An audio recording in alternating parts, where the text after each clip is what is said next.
Hello, friends. I have some new stories from about Africa to read to you.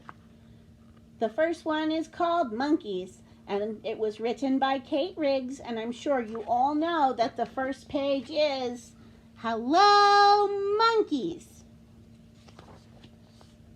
Monkeys are animals that are good at climbing. Most monkeys live in trees. Monkeys have long arms and legs. They have long tails too.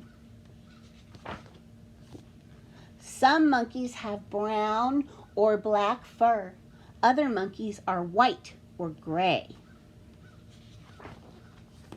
Monkeys eat plants or fruit.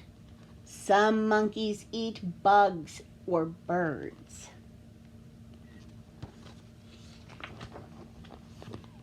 A young monkey is called a baby. A baby monkey lives with other monkeys in a troop.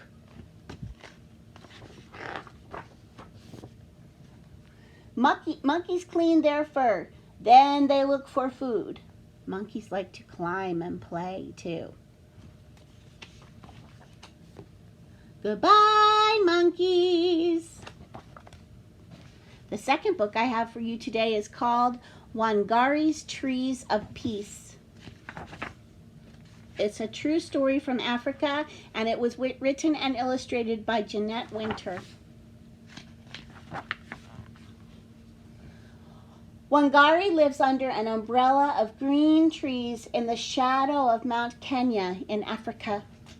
She watches the birds in the forest where she and her mother go to gather firewood for cooking. And she helps harvest the sweet potatoes, sugar cane, and maize from the rich soil. Wangari shines in school, and when she grows tall like the trees in the forest, she wins a scholarship to study in America. 6 years later, her studies over, Wangari returns to her Kenya home and sees a change. What has happened, she wonders. Where are the trees? Wangari sees women bent from hauling firewood miles and miles from home. She sees barren land where no crops grow. Where are all the birds? Thousands of trees have been cut down to make room for buildings, but no one planted new trees to take their place. Will all of Kenya become a desert, she wonders, as her tears fall. Wangari thinks about the barren land. I can begin to replace some of the lost trees here in my own backyard, one tree at a time. She starts by planting 9 seedlings. Watching the seedlings take root gives Wangari the idea to plant more, to start a farm for baby trees, a nursery. In an open space, she plants row after row of tiny trees. Next, Wangari convinces the village women that planting trees is a good thing. She gives each woman a seedling. Our lives will be better when we have trees again. You will see, we are planting seeds of hope. The women spread out over their village, planting tiny trees in long rows, like a green belt stretching over the land. The government men laugh. Women can't do this, they say. It takes trained foresters to plant trees. The women ignore the laughter and keep planting. Wangari pays them a small amount for each seedling still living after 3 months. Their first earnings ever. Word travels like wind rustling through leaves about the green returning to Wangari's village.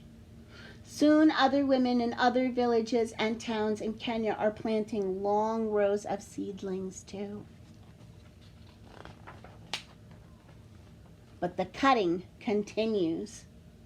Wangari stands tall as an oak to protect the old trees still remaining. We need a park more than we need an office tower. The government men disagree. Wangari blocks their way, so they hit her with clubs. They call her a troublemaker and put her in jail. And still she stands tall. Right is right, even if you're alone. But Wangari is not alone. Talk of the trees spreads all over Africa like ripples in Lake Victoria. More women hear the talk and plant even more seedlings in longer and longer rows. The seedlings take root and grow tall until there are over 30 million trees where there were none. The umbrella of green in Kenya returns. Women walk tall, their backs straight, for now they can gather firewood closer to home. The land is no longer barren. Sweet potatoes, sugar cane, and maize grow again in the rich red earth. The whole world hears of Wangari's trees and of her army of women who planted them.